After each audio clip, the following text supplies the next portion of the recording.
कई बार हमें किस्मत ऐसे मोड़ पर ले आती है, हम बेबस होते हैं, हमें समझ नहीं आ रही होती कि यहाँ पर क्या करना है। तो खुद को कभी कभार किस्मत के सहारे छोड़कर देखें तो किस्मत ऐसे बदलती है। आज आपको अरब की एक ऐसी कहानी सुनाने जा रहा हूँ जो बिल्कुल सच्ची है 100%। लेकिन यहाँ पर क्या हुआ, कैसे उस लड़की के सब्र को फल लगा और वो अमीर बन गई।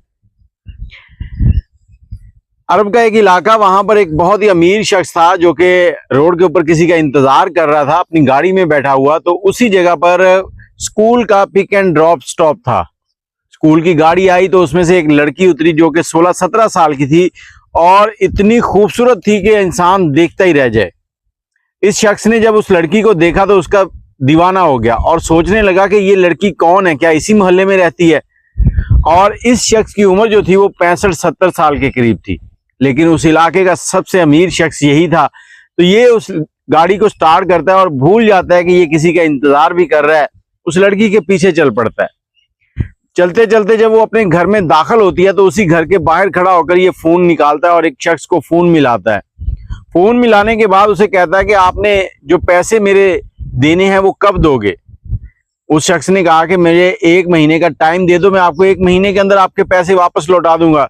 तो इसने कहा ठीक है, 1 महीने के अंदर पैसे वापस लौटा दो। लेकिन ये शख्स जो बूढ़ा था ये चालाक था, इसने साथ ही कहा कि तुम्हारे लिए एक ऑफर है, तुम्हारी एक जवान बेटी भी है, उसके लिए एक रिश्ता है, अगर तुम वो रिश्ता कर लो तो तुम्हारे पैसे भी माफ हो जाएंगे सारे, और इसके अलावा तुम्हें हक मेहर में भी अच्छी रकम मिल जाएगी।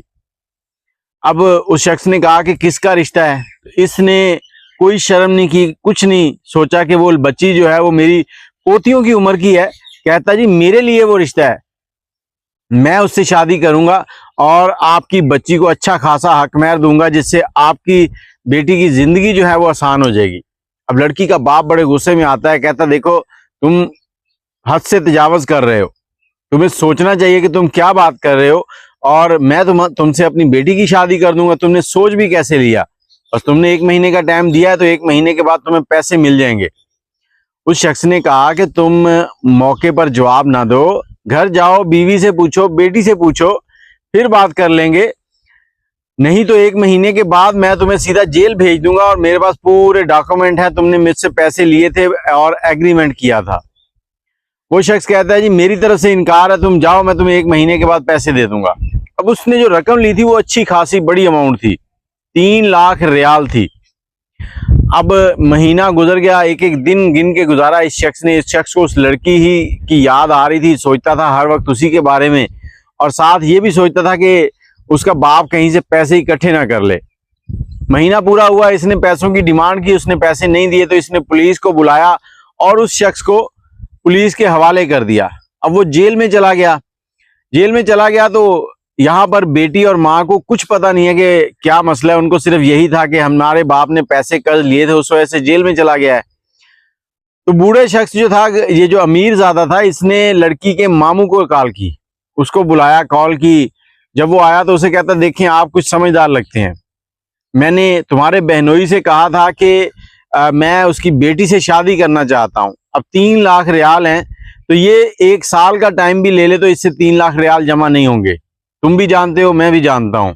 तो मैं ये 3 लाख रियाल भी उसे माफ कर दूंगा और 3 लाख रियाल जो है वो हक मेहर में भी दूंगा।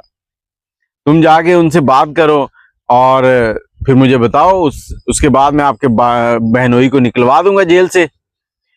अब वो अपनी बहन के घर जाता है दबे कदमों से और जाकर बहन से पूछता है, उसे कहता है तुम्हें पता है तुम्हारा शौहर क्यों जेल में है। उसने कहा जी वो पैसों की वजह से है, उसने कर्जा लिया था, नहीं दिया, इसलिए जेल में है।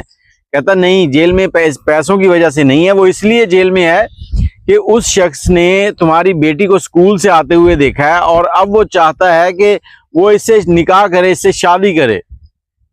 अब बेटी भी सुन रही होती है ये बातें सारी, तो वो कहती है ठीक है मामू, आप उसे कह दें कि मैं उससे निकाह करने के लिए रजामंद हूँ। बेटी ने बाप के लिए कुर्बानी दे दी कि मैं रजामंद हूँ तो वो मेरे बाप को छुड़वाए।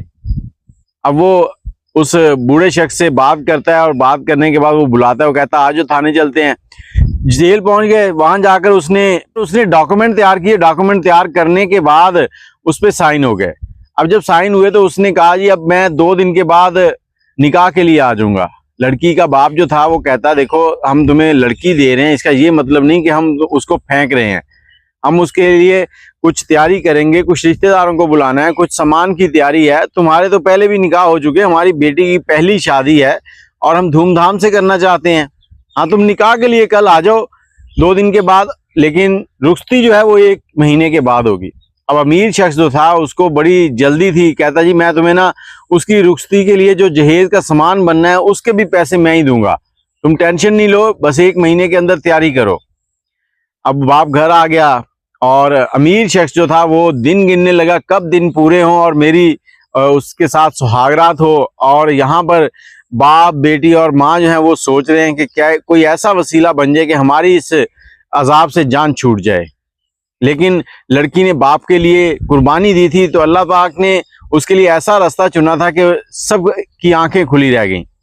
अमीर शख्स की कंस्ट्रक्शन की कंपनी थी और उस कंस्ट्रक्शन की कंपनी की साइड पर वो जाता है तो जायजा ले रहा था कि अचानक ऊपर से कोई चीज गिरती है, लिफ्ट से या कोई ऐसा हादसा पेश आता है कि ऊपर से कोई चीज आके गिरती है, उसके सर में लगती है। जैसे ही वो सर में लगती है वो ऑन द स्पॉट वहीं पर मर जाता है। अब रुखसती भी नहीं हुई थी, वो शख्स मर गया, लेकिन वो शरई तौर पर उसकी बीवी थी, उसके निकाह में थी। तो जब उसके निकाह में थी तो उसकी जितनी जायदाद थी उसमें वो हिस्सेदार थी। इद्दत के दिन गुजरे तो उसके बाद जब उसकी जायदाद की तकसीम हुई तो इस लड़की के हिस्से में $1 मिलियन आए। अब ये लड़की उस इलाके की एक अमीर लड़की बन चुकी थी, उसके वालिदैन के कर्जे भी खत्म हो गए और सारी मुसीबतों से छुटकारा हासिल हो गया और अमीर अमीर खूबसूरत लड़कों के रिश्ते आने शुरू हो गए। तो यहाँ पर मैं यही कहना चाहूंगा कि अगर कभी आपका इम्तिहान हो, कोई मुश्किल चल रही हो, तो खुदा का शुक्र अदा किया करें, ना कि ये कहा करें कि या अल्लाह तुम्हें हम ही नजर आए थे। ना शुक्री कभी ना करें, सब्र का दामन हाथ में रखें और अपने अल्लाह पे यकीन रखें। इंशाल्लाह वो कोई ना कोई रास्ता ऐसा बना देता है कि आप उसमें से सेफली गुजर जाते हैं। आज की वीडियो आपको कैसी लगी कमेंट में जरूर बताइएगा, दुआओं में याद रखिएगा। अल्लाह हाफिज।